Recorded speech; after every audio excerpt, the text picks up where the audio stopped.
말씀은 베드로전서 1장 1절에서 2절까지 말씀입니다.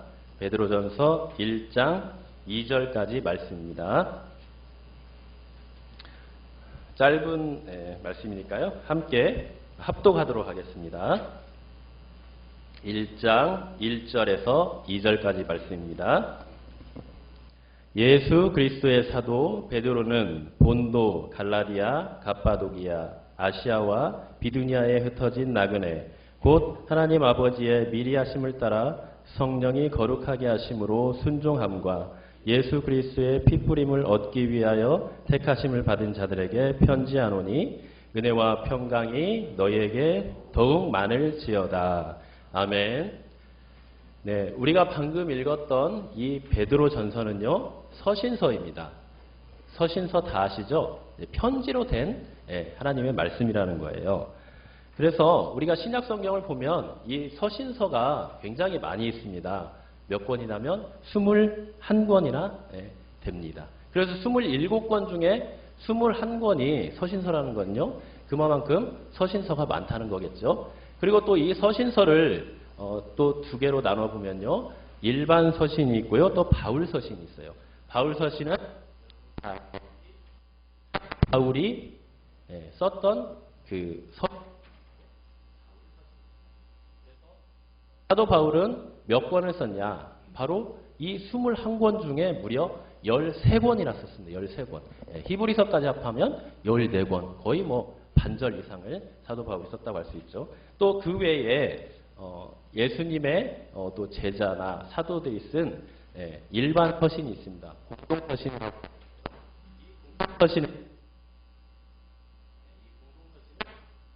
사도 바울이 썼던 그 서신서는 이제 본인이 썼던 그 대상들이 특별하게 한정이 되었어요. 그래서 뭐 고린도전서 같은 경우는 고린도 교회에 이렇게 보내는 편지고요. 네, 그렇게 쭉 한정이 돼 있는데 이 공동 서신서는요, 그 수신자들이 딱 정해져 있지 않아요. 그래서 다수인 이 그리스도인들에게 보낸 편지가 바로 이 일반 서신서라고 할 수 있습니다. 그래서 이 베드로 전서도요, 일반 서신 중에 하나인데요. 우리가 서신서를 보면 그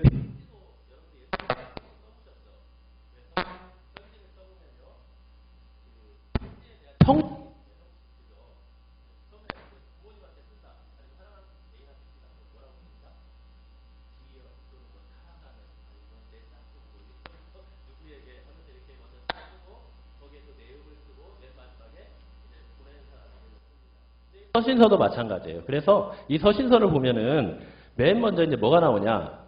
여기는 이제 조금 달라요. 반대예요, 우리나라와 같이. 예.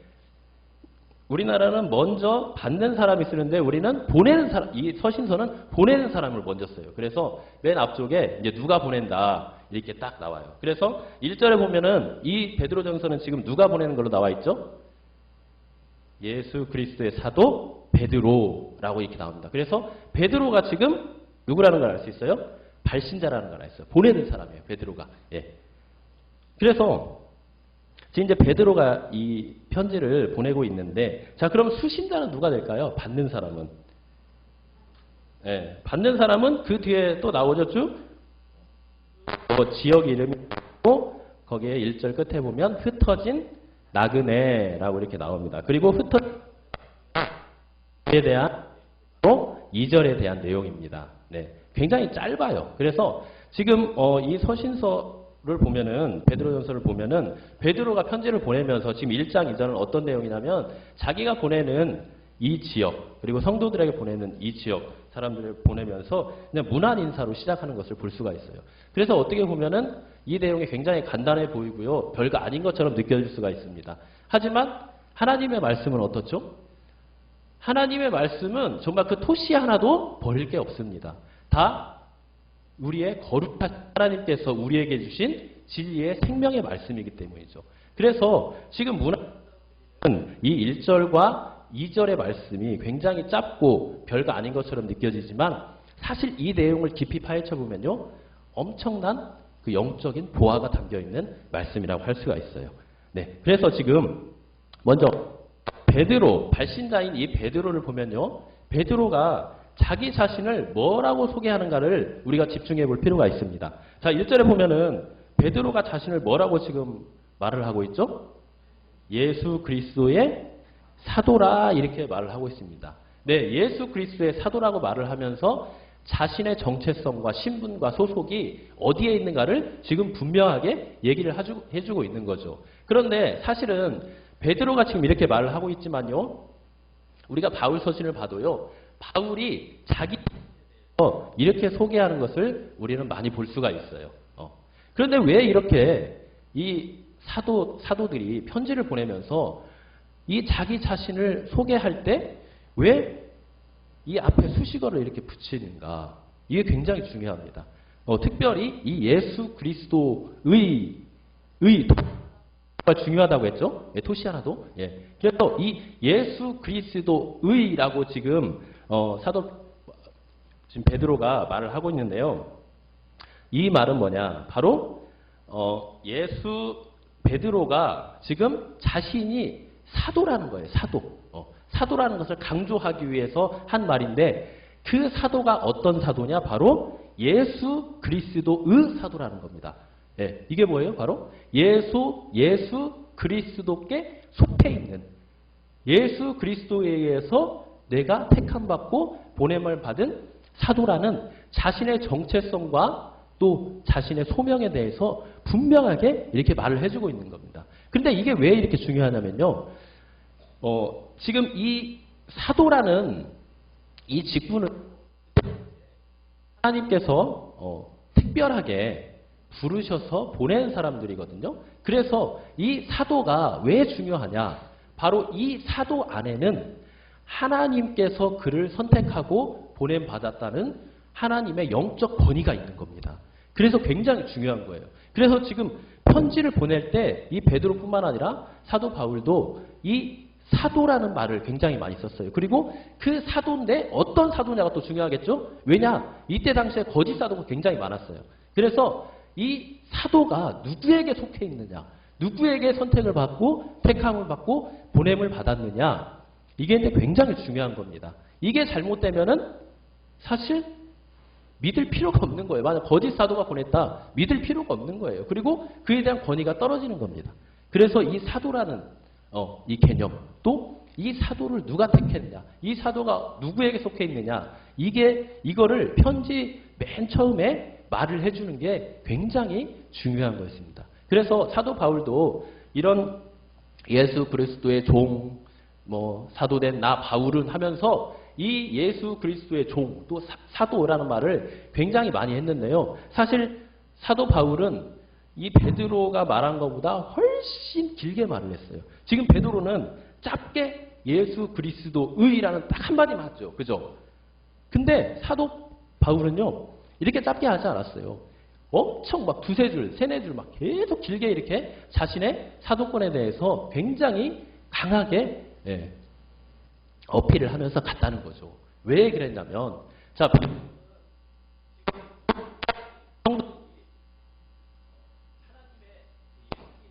택함을 받고 보냄받은 사도라는 것을 누구나 다 알고 있죠. 예, 누구나 다 알고 있어요. 왜냐하면 베드로는 였고 사도였기 때문입니다. 하지만 사도 바울은 처음부터 택함받은 사도가 아니었어요. 처음에는 예수 믿는 사람을 그렇게 잡아가두고 핍박했던 사람입니다. 하지만 나중에 어떻게 됐죠? 나중에 결국 어떤 사람도 사도 바울을 하나님께 돌이킬 수 없었어요. 누구만 돌이킬 수 있었죠? 하나님만 돌이킬 수 있었던 거예요. 그래서 다메섹 도상에서 예수님을 만나고, 이게 예수님이 직접 만져주셔야 되는 거예요. 예수님이 직접 만져주셔야 이 교만하고 완악하고 강팍했던 사도 바울은 깨질 수 있었던 겁니다. 자, 우리가 뭔가를 깰 때 단단하면 단단할수록 깨집니까? 안 깨집니까? 안 깨지죠? 사도 바울은 그렇게 단단한 사람이었어요. 마음이 완악하고 그만큼 교만하고 율법주의에 쩌들었던 사람인 거죠. 이 사람을 깰 수 있었던 건 결국 누구밖에 없었다? 하나님밖에 없었다. 물론 우리도 마찬가지예요. 우리도 우리의 마음을 돌이키고 깰 수 있는 분은 오직 하나님밖에 없는 거예요. 하지만 사도 바울은 그만큼 완악했기 때문에 하나님께서 깨뜨려 버리신 거죠. 그래서 사도 바울은 그렇게 나중에 그렇게 돌아왔기 때문에 처음에 사도 바울이 그렇게 박해했던 모습을 보면 사람들이 그가 나중에 회개하고 하나님께 돌아왔다는 것을 믿지가 않았어요. 사도라는 것을 인정을 안 했단 말이에요. 그래서 나중에 그토록 사도 바울이 자기의 사도권을 변호하면서 편지 쓸 때마다 나는 그리스도의 종이다. 그리스도의 사도라. 그렇게 강조를 했던 겁니다. 자, 그런데 베드로는 지금 무슨 말만 하고 있어요? 예수 그리스도의라는 말만 딱 한마디만 간결하게 하고 갑니다. 이 말만 해도요, 사람들은 다 믿을 거예요. 아, 그래. 나 베드로, 하나님께서, 예수님께서 선택한 제자의 이제 사도라는 거 알아. 그렇기 때문에 나 이렇게 짧게 한마디만 하고 넘어갔던 것입니다. 자, 그래서 이 사도가 굉장히 중요한데, 사도는 그럼 여러분들 어떤 사람입니까? 사도가 어떤 사람이죠? 사도는 바로 내가 되고 싶다고 해서 되는 게 아닙니다. 여러분들도 마찬가지예요. 여러분들이 지금 예수님을 믿고 성도라고 이렇게 있는데요. 아무리 여러분들의 모습을 보고 마음을 보고 다른 사람들과 관계하는 것을 보면서 어떻게 내가 성도야? 나 같은 사람이 어떻게 성도야? 이렇게 말씀하시지만요. 그거 아주 잘못된 생각이에요. 여러분이 예수 그리스도를 나의 참된 구주로 믿는다면 여러분들은 이미 구원받은 하나님의 거룩한 백성인 거예요. 하나님이 여러분들 인치신 거예요. 여러분들이 되고 싶다고 되는 게 아니에요. 여러분들이 믿음을 갖는 것도 하나님께서 주시는 거고요. 여러분들을 백성 삼는 것도 하나님이 하시는 겁니다. 그래서 여러분들의 입술을 열어서 하나님을 찬양하고 신앙을 고백하고 이렇게 나와서 예배드리는 그 자체가 뭐다? 이미 여러분들은 하나님께 선택받은 귀한 하나님의 거룩한 백성이라는 겁니다. 이걸 여러분들의 마음과 여러분들의 행동에 달려있는 게 아니에요. 구원과 그리고 여러분들의 삶, 그리고 여러분의 존재는 오직 하나님께서 자신의 말씀과 언약에 따라서 여러분들에게 확증하여 주시는 겁니다. 그래서 사도도 마찬가지입니다. 여기서 지금 사도라고 했는데요. 예수 그리스도의 사도라고 했죠. 그러니까 이 사도라는 사람은 어떤 사람이냐? 바로 예수님께서 하나님께서 세상에서 부르셔서 끝입니까? 아니죠. 사도라는 말의 뜻이 뭐죠? 보냄을 받은 자라는 뜻이에요. 그래서 그 택함 받은 세상에서 다시 세상으로 보냄을 받은 사람이라는 뜻이에요. 이게 정말 중요한 겁니다. 그런데 우리 성도님들은 어떻게 생각을 하죠? 우리 자신을 볼 때 보통 우리가 구원을 받았어, 또 새 생명을 얻었어 이렇게 하면은 그냥 구원 얻은 그 자체로 그냥 끝나버리는 경우가 참 많습니다. 그런데 우리 성도님들은 어떻습니까? 어떤 신분이에요? 이 사도와 같은 신분이에요. 물론 우리가 사도는 아니에요. 그죠? 사도는 이때 당시에 초대교회 당시에 예수님께서 하나님께서 특별히 복음을 위해서 선택받은 자가 사도입니다. 그런데 그렇다고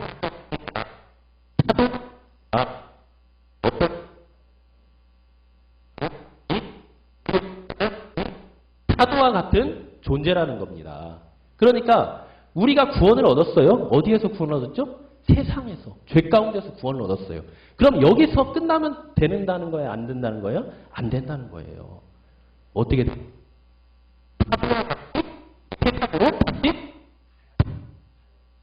그게 바로 우리의 정체성이자 신분이에요. 우리의 소속이에요. 하나님은 우리를 그렇게 부르셨어요. 그냥 너 예수 믿고 구원받고 영원한 생명 얻고 거기서 끝! 이렇게 부르신 게 아니라는 거예요. 어떻게 하라고 보내셨다고요? 세상으로 나가라고 보내신 거예요. 그래서 이 교회의 가장 중요한 그 사명 두 가지는 뭐냐? 바로 세상에서 죄에서 구원받았다는 겁니다. 그리고 또 하나 세상으로 다시 보냄을 받았다는 거예요. 그래서 오늘 말씀에 보면은 그런 자가 결국 누구라는 거예요? 흩어진 나그네라는 거예요. 흩어진 나그네. 흩어진 나그네. 여기서 왜 흩어졌다고 했을까요? 여러 가지가 이유가 있어요.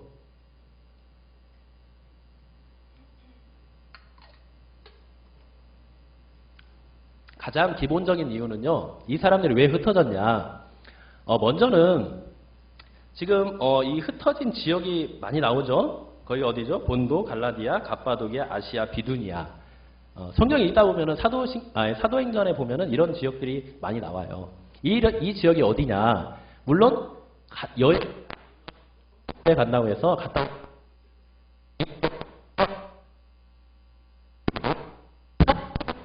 터키. 예. 터키 아시죠? 예. 터키. 소아시아 지역. 그러니까. 예. 그래서 터키에 있는 지역인데요. 이 터키에 있는 지역, 특히 소아시아 지역에 흩어진 유대인들이 굉장히 많이 살고 있었어요. 예. 근데 유대인뿐만 아니라 여기에서 말하는 흩어진 나그네라는 사람들은 단순한 그냥 유대인만을 말하는 게 아니라요. 예수 그리스도의 복음을 듣고 믿는 이방인까지 다 합쳐서 말한 말이 바로 이 흩어진 나그네라는 거예요. 그래서 원래 이제 이 흩어진 나그네는 한 세 종류의 사람들이 있었어요. 세 종류의 사람. 근데 그 예전에 그 이스라엘 백성이 하나님께 범죄해서 바벨론으로 이제 끌려갔잖아요. 그죠? 예. 그래서 그 끌려를 이제 헬라 말로 하면은 디아스포라고 합니다. 디아스포라. 많이 들어봤죠. 그래서 살고 있는 한인 디아스포라 한인, 뭐 어디에 멕시코에 살고 있는 한인 디아스포라, 이렇게 디아스포라라고 해요. 디아스포라. 그래서 흩어져 사는 사람들, 이런 사람들을 디아스포라라고 하는데요. 그래서 이 디아스포라가 굉장히 많이 살고 있었어요. 그래서 바벨론 때부터 거기서 살고 있었다는 거예요. 바벨론 때부터. 예. 그래서 이제 그런 종류의 사람들이 있었어요. 자, 그 다음에 두 번째는 어떤 종류가 있었냐? 우리가 사도행전 8장이나 11장에 보면요. 이제 유대인들이 이제 하나님의 그 복음의 사역을 잘 감당하지 않았고, 이제 세계 여러 곳으로 막 흩어지게 돼요. 그런데 이때, 가장 그 핵심이 되었던 사건은 바로 어떤 사건이죠? 스데반 집사의 사건, 그죠? 예, 스데반 사건으로 인해서 이제 많은 유대인들이 예루살렘에서 이제 여러 지역으로 이제 흩어지게 됩니다. 그런데 그 흩어진 사람들이 어디로 갔냐? 어디로 갔냐면 이제 이런 곳으로 간 거예요. 예, 그래서 뭐 아프리카 쪽으로도 가고 유럽 쪽으로도 유럽 그쪽 그리스 지역으로도 가고 또 이 소아시아 지역으로도 많이 갔는데 이 지역에 특히 이제 많이 갔습니다. 그래서 여기에 갔던 사람들이 뭘 했겠어요? 뭐 하는 사람들, 이 사람들이? 복음을 믿고 예수님의 제자 된 사람들이잖아요. 그죠? 그래서 이 사람들이 가서 뭘 했냐? 바로 복음을 전한 거예요. 복음을 전했어요. 그래서 복음을 전하자 거기에 있는 토착민들과 또 원래 그냥 유대 그 종교만 믿고 있던 사람들, 또 이방인들이 많이 믿고 이렇게 돌아오게 됐습니다. 예. 그래서 여기에 이제 이 사람들이 다 같이 이제 살게 된 거죠. 그죠? 그래서 흩어진 사람들, 흩어진 나그네라는 뜻인데요. 흩어지기만 한 사람이 아니라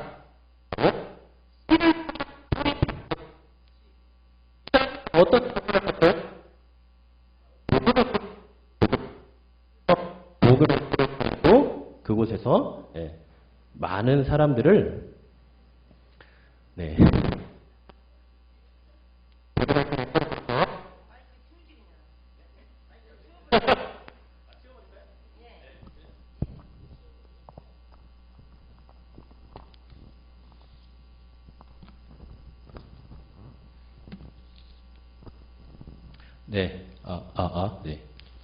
그래서 이제 이 복음을 듣고 이제 예수님의 그 제자가 된 사람들이 굉장히 많았습니다. 그래서 여기에서는 지금 흩어진 나그네라고 하면서 여기 그 한 지역만 이렇게 한정해서 말하는데요. 사실 성경에서 말하는 대상들은요. 우리 믿는 모든 그리스도인들을 말하는 겁니다. 그러니까 세계 전역, 그러니까 땅 끝까지 이르러 예수님의 복음을 전해야 되는 그런 모든 우리 그리스도인들을 말하고 또 이 그리스도인의 공동체인 뭐죠? 교회. 교회 건물이 아니에요. 우리 그리스도인들이 모여서 하나님을 예배하는 공동체, 하나님을 섬기는 공동체, 이게 바로 교회인데요. 이 교회를 말하는 거예요. 그래서 흩어진 나그네는 결국 뭐냐? 바로 이 교회이자 성도 여러분들이라는 거예요. 예, 그래서 이렇게 이 지역에 이렇게 흩어진 나그네 성도들이 많이 살았어요. 자, 그러면 이 베드로는 지금 이 베드로 전서를 왜 썼을까요? 지금 모든 서신서들을 보면요, 이 쓴 목적이 있습니다. 예, 목적이 있어요. 그런데 이 베드로는 이 베드로 전서를 왜 썼을까요? 네, 여러 가지 이유가 있겠지만 단서가 있어요. 거기에 대한 단서. 네, 2절 끝절을 보면은요, 예, 뭐와 뭐가 너희에게 더욱 많을지어다 이렇게 말하고 있죠. 은혜와 평강이 너희에게 더욱 많을지어다. 지금 이렇게 말을 하고 있습니다. 자, 이 말을 하고 있다는 말은 무슨 말일까요? 뭔가 이들에게 지금 처해 있는 상황이 어떤 상황이라는 거예요? 힘들고 어려운 상황이라는 거예요. 그리고 뭔가 큰 환난과 고난이 지금 임박했다는 것을 말해주고 있는 겁니다. 지금 이거를 알기 위해서는요, 이때 당시 시대적 상황을 좀 알아야 되는데, 이때 당시가 어떤 상황이었나, 그거를 좀 알 필요가 있어요. 네, 어떤 상황이었냐면요, 이때는 지금 로마가 전 세계를 다스리고 통치하는 그런 시기였어요. 그래서 로마는 하나님을 신으로 섬깁니까? 누구를 섬기죠? 예, 황제. 예, 황제를 신으로 섬기는 그런 나라였어요. 그래서 로마가 다스리고 있는 모든 식민지의 사람들은 누구를 섬겨야 돼요? 하나님으로? 신으로? 예, 로마 황제를 섬겨야 되는 거예요. 만약 섬기지 않으면 어떻게 돼요? 끌려가는 거예요. 죽이는 거예요. 예, 자기 생명과 연관이 되어 있어요. 그래서 이때 당시의 사람들은 로마 황제를 신으로 섬기고 또 로마의 법과 통치를 따르고 또 그들의 문화와 전통과 가치관에 따라 살아가야 했어요. 예. 근데 이 사람들은 지금 어떤 사람이죠? 하나님을 믿는 사람이잖아요. 예.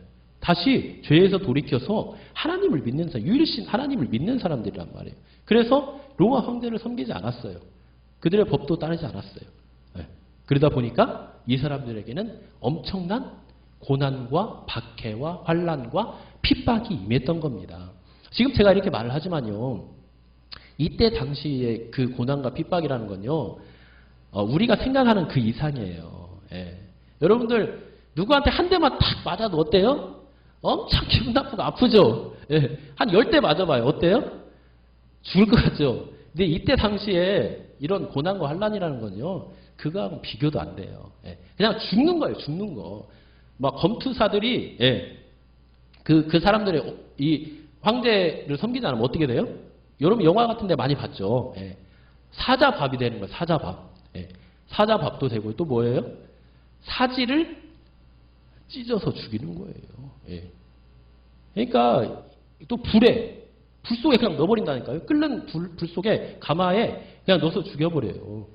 그러니까 예수님을 믿는다는 그 자체가요, 이 사람들에게는 생명과 직결되는 거예요. 여러분 그렇게 믿고 있나요? 네, 쉽지 않죠. 네. 그만큼 이 고난을 통해서 우리가 배울 수 있는 건요, 그만큼 예수 믿는 건 원래 힘든 거예요. 고난과 환난이 있는 거예요. 하지만 그 고난과 환난 뒤에는 뭐가 있습니까? 무한한 하나님의 영광이 있는 거죠. 그러나 그런 고난과 환난과 핍박을 견디지 않고서는 우리가 그 영광에 이를 수 없다고 성경은 처음부터 끝까지 다 그 얘기입니다. 고난은요, 선택이 아니에요. 옵션이 아니에요. 액세서리가 아니라는 거예요. 그냥 우리에게 당연히 닥쳐야 되는, 겪어야 되는 하나님의 백성으로서의 특징이라는 겁니다. 그러니까 여러분들의 고난이 닥쳤다. 뭔가 믿음의 신앙에 있어서 어려움이 생겼다. 물론 자기가 잘못하고 죄를 지었으면 그거는 자기 탓이죠. 하지만 그렇지 않고 하나님의 말씀대로 정말 믿음으로 사는데 고난과 환난이 닥쳤다. 그거는 여러분들 기뻐할 일입니다. 감사해야 될 일이에요. 물론 그 고난 자체는 힘들고 어려워요. 하지만 그럴 때일수록 여러분들은 하나님께 감사하시기 바랍니다. 내가 정말 하나님을 믿는 자녀구나.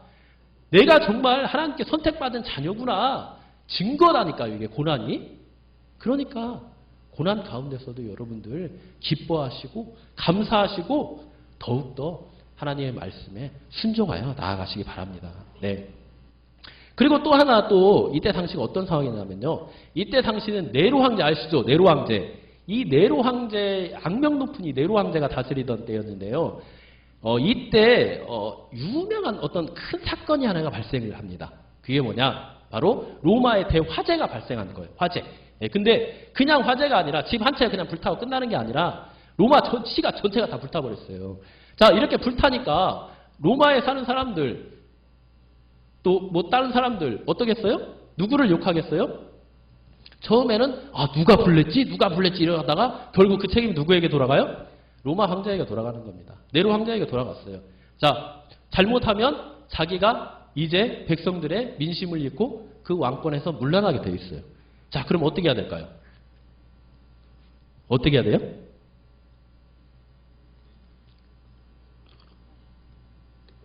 뭔가 그 상황을 피해갈 구실이 하나 있어야겠죠. 그 구실을 만든 게 뭐냐? 바로 누군가의 누명을 씌우는 거예요. 누명을. 누구에게 누명을 씌웠을까요? 맨마다 하니까 그리스도인. 네.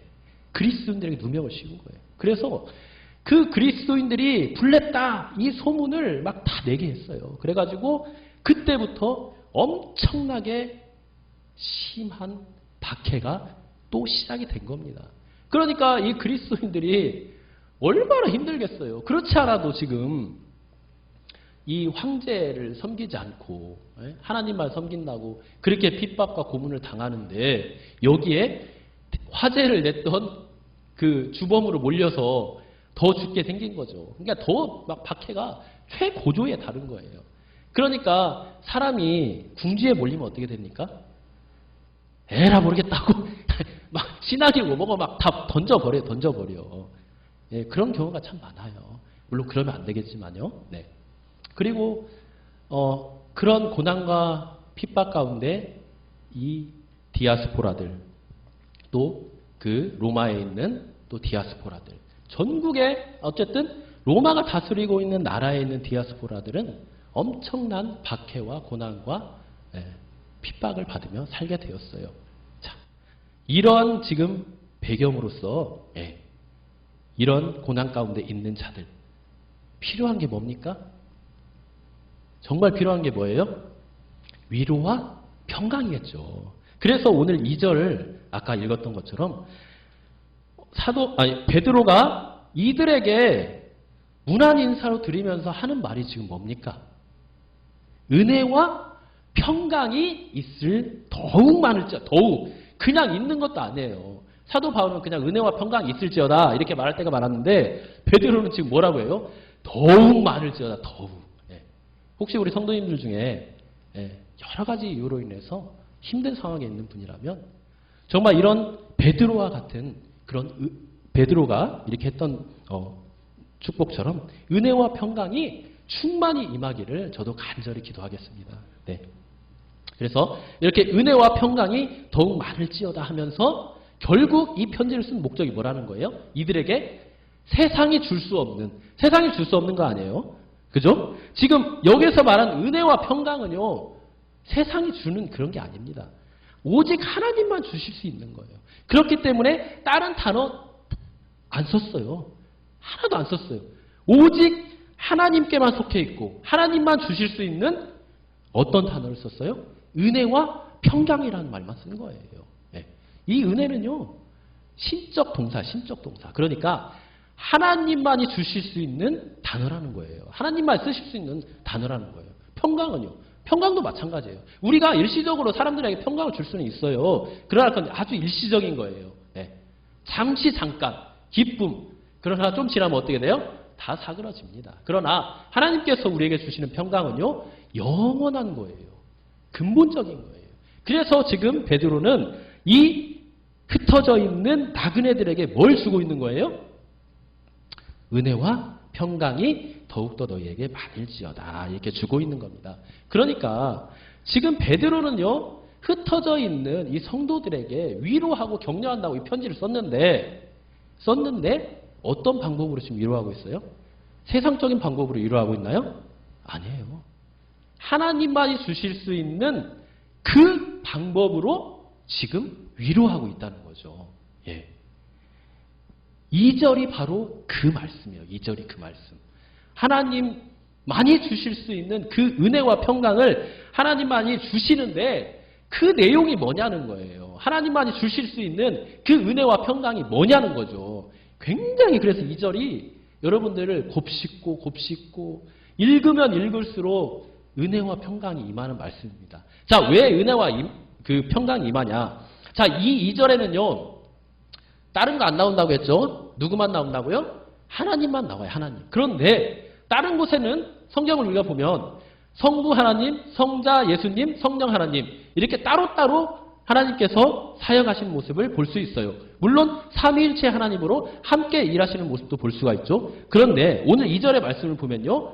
그 하나님이 우리에게 은혜와 평강을 주시는데 어떻게 주셔요? 모두가 나오는 거예요. 모두. 그래서 거기 보면은 2절에 처음 보면 뭐라고 나와요?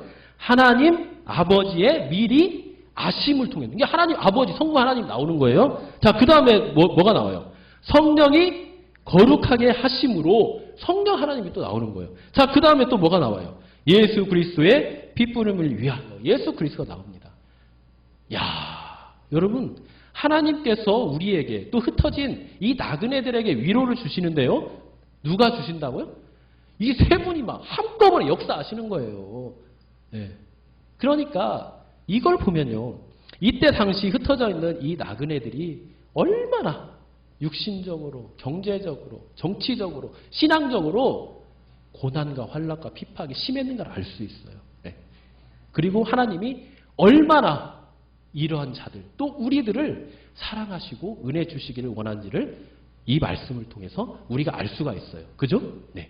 그래서 이제 먼저 하나님 아버지의 그 사역, 어떻게 그럼 하나님 무슨 일을 하셨나? 그 내용이 중요할 거 아니에요. 그죠? 네. 자, 여기서 보면은 하나님 아버지가 어떻게 자, 우리에게 은혜와 평강을 주십니까? 바로 미리 아심을 따라 이렇게 나와. 미리 아심을 따라. 그죠? 자, 미리 아셨다. 여러분 생각 딱 이 말을 떠오르면 뭐가 떠올라요? 아, 그래. 내가 예수님을 믿고 하나님의 자녀 될 것을 미리 아셨구나. 그래서 나의 믿음을 모시고 너를 내가 택했구나. 이렇게 생각하기 쉽죠? 그죠? 네. 이 말이 맞는 말일까요? 네? 미리 아셨어요. 하나님. 다 아시죠. 하나님 모르시는 게 어디 있어요. 그런데 이 구원의 선택의 근거가 나의 믿음 때문일까요? 그럼 그 믿음은 누가 주셨어요? 다 하나님이 주신 거죠. 그러니까 여기에서 말하는 미리 아심이라는 건요. 하나님께서 나의 어떠함을 보고 나를 구원하고 선택해 주셨다는 말이 아니에요. 그건 뭐냐? 바로 하나님께서 나를 먼저 택하시고 구원하셨다는 말입니다. 항상 우리는요 생각할 때 이걸 먼저 생각해야 돼요. 하나님의 주권과 하나님의 택하심이 먼저입니다. 만약에 우리의 믿음을 보시고 하나님께서 우리를 구원하셨다. 그러면 뭐가 되는 거예요? 하나님이 우리의 종이나 다름없어요. 아니 어떻게 하나님께서 우리를 만드시고 택하시고 은혜를 주신 하나님이 우리에게 우리의 뭘 보고 선택을 합니까? 그죠? 만약 그렇게 된다면 우리가 하나님보다 먼저가 되는 거예요. 주객이 전도되는 거예요. 하지만 우리의 모든 것은요. 구원에서부터 모든 것들은 하나님이 먼저 그분의 선하신 뜻에 따라서 선택하시고 예정하시고 결정하셨기 때문에 이루어진 결과물들이라는 거예요. 그래서 우리가 믿음을 갖게 되는 것도 사실은 하나님께서 미리 선택하셔서 복음을 들려주시고 그 복음을 믿게 하시기 때문에 우리에게 구원이 임하는 겁니다. 이거 잘 아셔야 됩니다. 이거 잘못하면 이단돼요. 그리고 우리의 믿음이 흔들릴 수 있어요. 이게 굉장히 중요한 겁니다. 그래서 하나님은 미리 아시고 그러니까 미리 우리를 선택하시고 그분의 선하신 때가 선택하시고 우리를 부르셨다는 거예요. 세상으로 부르셨다. 부르시고 어떻게 하셨어? 다시 또 보내신 거예요. 그래서 우리가 하나님의 대사로서의 삶을 살아가는 겁니다. 자, 그 다음에 성령의 거룩하게 하심. 이건 뭘까요? 성령의 거룩하게 하심. 성령님의 이제 사역이 드디어 이제 나오는 거죠. 그죠? 네. 성령님의 사역이 이제 드디어 이제 나오는데요. 자, 이 성령님은 그럼 어떠한 사역을 하십니까? 바로 거룩하게 하심으로 어떻게 해요? 네. 거룩하게 하심으로 순종함과 예수 그리스도 핏부림을 얻기 위하여 택하신 반자에게 편지하노니 하면서 거룩하게 하시는 일을 하십니다. 거룩하심. 자, 교회는요. 세상과 어떻게 다르며 또 다른 소속이며 다른 존재인지를 이 말은 지금 강조하고 있는 말인데요. 자, 여기에서 사용된 이제 전치사가 하나 있는데 그게 바로 이제 n이라는 헬라어 그 전치사입니다. 근데 요거는 방법이나 수단을 나타내는 전치사예요. 그러니까 교회는 하나님 아버지의 선하신 뜻을 따라 성령님의 그 일을 이루신다는 거죠. 그래서 오직 성령님께서 성부의 뜻을 이루는 방법이며 수단이 된다는 그 의미가 되는 겁니다. 자, 그 이루시는 일, 그 이루시는 일을 뭐라고 합니까? 바로 교회를 거룩하게 하신다는 거예요. 거룩하게. 예. 여러분들을 거룩하게 하신다는 거예요. 거룩하게 한다는 말은 다 아시죠? 예. 여러분들을 1차적으로 죄된 세상에서 불러주신다는 거예요. 불러주시고 예수 그리스도를 복음을 듣게 하시고 여러분들이 구원받게 하시고 세상과 구별된 삶을 살 수 있도록 해주신다는 거예요. 이게 바로 성령님의 가장 큰 사역 중에 하나입니다. 그래서 교회가 교회 되게 하고 또 교회가 거룩하게 되는 게 하나님의 뜻인데요. 그 뜻을 이루어 가시는 분이 누구다? 바로 성령님이라는 거예요. 성령님. 그래서 우리가 삶을 살아가면서요. 거룩함을 추구해야 되죠. 그죠? 그리고 거룩함을 살아가야 돼요. 그런데 그 거룩하게 살아간다는 것은 결국 우리가 죄를 미워하고 죄된 삶에서 벗어나고 결국 하나님의 말씀과 그분의 말씀에 순종해서 살아가는 삶을 말하는 거거든요. 그렇게 살아갈 수 있도록 해주신 분이 누구라는 거예요? 성령님이라는 거예요. 여러분들 그래서 우리가 기도할 때 또 우리가 무시로 늘 성령의 또 함께 하심과 또 성령의 은혜와 역사를 항상 기도를 해야 됩니다. 예. 성령님이 함께 해주시지 않으면요. 내가 할 수 있는 게 아무것도 없어요. 이 세상에 얼마나 악하고 죄로 물들어 있습니까? 예. 눈만 뜨면 뭐 들리는 소식이 뭐예요? 죄 짓는 소식밖에 없어요. 예. 저 어렸을 때만 해도요. 뉴스 보면은 반갑고 기쁘고 정말 유익한 그런 소식이 많았어요. 근데 요즘은 눈만 뜨면 어떤 소식이에요? 뭐 범죄 소식, 뭐 세상이 어떻다는 소식, 아주 악하고 정말 우리를 유혹하는 그런 소식들이 너무 많아요. 이런 세상에서 우리가 어떻게 이 세상을 이기며 살아갈 수 있습니까? 바로 그것은 말씀을 통해 역사하시는 이 성령 하나님을 통해서만 우리가 이길 수 있는 겁니다. 예. 그래서 우리는 늘 기도하며 성령님의 역사를 간구하고요. 늘 말씀 가운데 하나님의 뜻을 쫓아 살아가야 되는 것입니다. 이게 바로 성령님께서 우리에게 주시는 은혜와 평강입니다. 자, 그 다음에 이제 세 번째로 뭐가 있습니까? 예수 그리스도의 이제 사역이 나옵니다. 자, 예수 그리스도. 우리 복음의 핵심이죠. 그죠? 네. 예수 그리스도. 자, 이 예수님은 그럼 우리를 위해서 어떤 일을 하셨습니까? 어떤 일을 하셨죠? 바로 피뿌림. 그죠? 피뿌림. 네, 피뿌림을 넣고 해서 우리를 택하셨다. 그러니까 하나님의 미리 아심을 따라 우리를 택하시고 우리를 택하신 그 하나님의 선택과 또 성령님의 거룩하심을 통해서 우리가 최종적으로 도달하고 가야 되는 곳이 어디라는 거예요? 바로 예수 그리스도의 피뿌림이라는 겁니다. 피뿌림. 그리고 예수 그리스도에게 순종함이라는 거예요. 순종함. 예. 우리가 이 말은요. 우리가 단순히 구원을 얻었다고 해서 끝날 문제가 아니라는 거예요. 여러분들이 예수 그리스도를 믿으면 하나님이 그 보혈의 공로로 여러분들을 의롭다고 해주세요. 하나님의 자녀로 삼아주세요. 여러분들 신분과 소속이 이 땅에서 하늘로 옮겨집니다. 그죠? 예. 그런데 여기에서 끝날 게 아니라는 거예요. 하나님께서 우리에 주시는 은혜와 평강은 여기를 뛰어넘어서 이제 어디로 가야 돼요?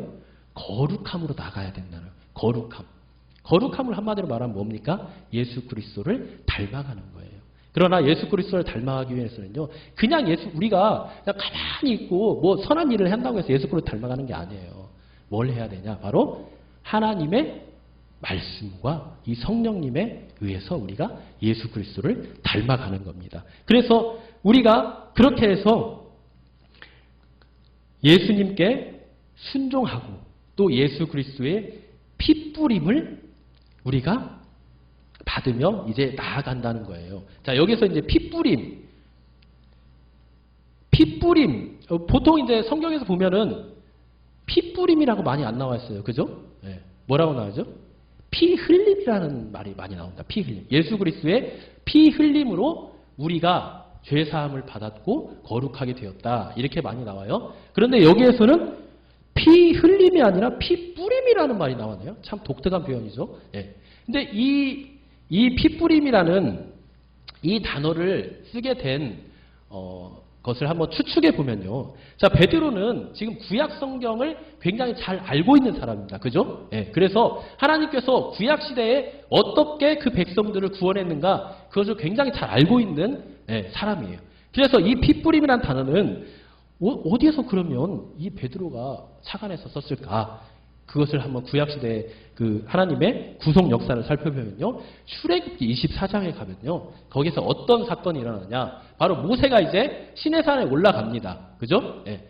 모세가 시내산에 올라간 이유는 뭐 여러 가지가 있어요. 그러나 가장 큰 두 가지 이유는요. 하나님께서 하나님 나라 백성으로서의 그 헌법인 십계명을 주실 때 그것을 받기 위해서 올라가셨어요. 자, 두 번째로는 뭐냐? 바로 이 하나님 나라의 백성으로 자, 지금 하나님이 지금 모세를 통해서 이스라엘 백성을 애굽에서 끌어내신 이유가 뭐예요? 이유가 뭐죠? 바로 그 백성을 자기의 백성 삼기 위해서 그 죄 가운데서 끌어내신 거예요. 거룩한 백성 삼기 위해서 하나님 나라의 백성으로 만들기 위해서. 자, 그러면 하나님 나라의 백성이 되기 위해서는 뭐가 필요하죠? 땅이 필요하다. 땅. 하나님 나라의 땅. 하나님 나라라는 그 영역. 그 영역을 포시하는 게 증표로 주신 게 뭐예요? 가나안 땅이잖아요. 그죠? 가나안 땅. 예. 그래서 가나안 땅은요, 앞으로 우리가 들어가게 될 하나님 나라의 백성으로서의 우리가 누릴 하나님 나라를 상징하는 거고요. 자, 그러면 그 나라만 있으면 됩니까? 아니죠. 뭐가 있어야 돼요? 법이 있어야 돼요. 법. 하나님 나라의 법. 그 법으로 주신 게 뭐예요? 십계명이라는 거, 십계명. 자, 그런데 이 법이 있고 나라가 있어요. 자, 그런데 그것만 있다고 거룩한 백성이 됩니까? 뭐가 하나 빠졌죠? 뭐가 빠졌어요?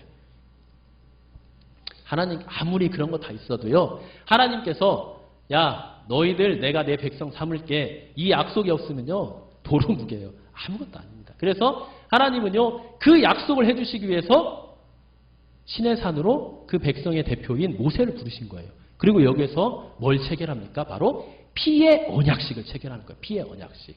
예. 그래서 24장에 보면요. 거기서 하나님이 모세와 함께 모세와 그 백성들에게 뭘 체결하는 모습이 나와요? 언약식을 체결하는 게 나와요. 그러니까 너는 앞으로 너와 그리고 너의 백성들을 나의 누구로 삼겠다? 거룩한 백성으로 삼겠다. 그리고 나는 너의 거룩한 하나님이 될 것이다. 라고 약속을 체결해 주시는 거예요.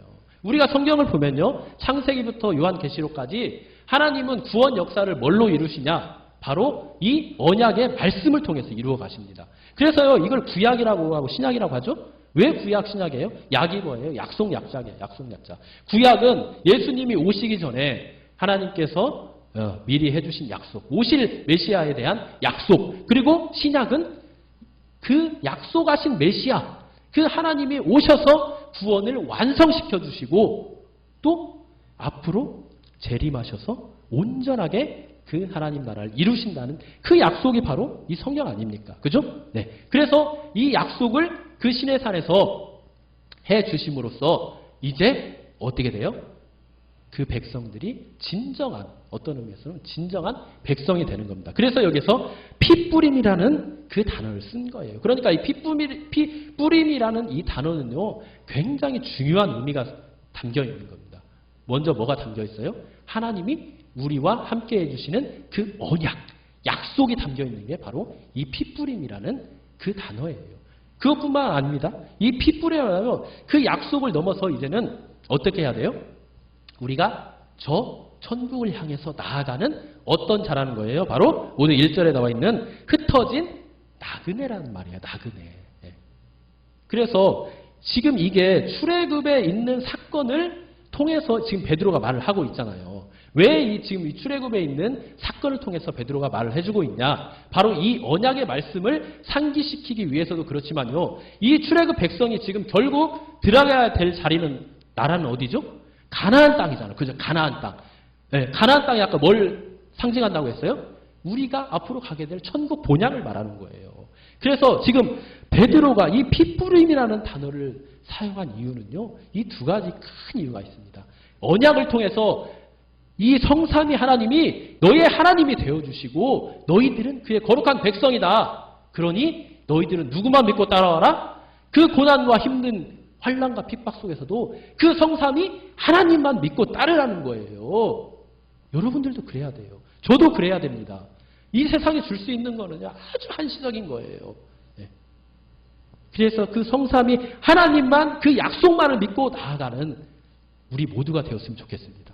그것뿐만 아니라 저 본향을 향해 나아갈 때 지금 여기에 있는 사람들과 같이 엄청난 박해와 핍박이 있어요. 분명히. 여러분들 안에도 있고요. 외부적인 핍박, 내부적인 핍박 엄청 많아요. 여러분들. 예를 들면요. 여러분들이 뭐 하나 결정하려고 할 때도 항상 부딪히는 게 있습니다. 그게 뭐예요? 세상의 가치관이에요. 예. 세상은 이렇게 해도 된다고 말을 해요. 그리고 그렇게 해도 별로 이렇게 죄 짓는 것 같지도 않아요. 근데 하나님 말씀 뭐라고 해요? 그거 아니야. 그거 하나님 백성의 해설을 짓는 아니야. 해설은 될 일이 아니야. 우리가 말씀을 읽을 때마다 기도할 때마다 여러분들 머릿속에 떠오르는 게 뭐예요? 부딪히는 게 뭡니까? 그 내 안에 계신 그 성령님께서 말씀하시는 그 말씀과 이 세상이 계속 충돌하는 거예요. 아주 사소한 거 하나까지도요.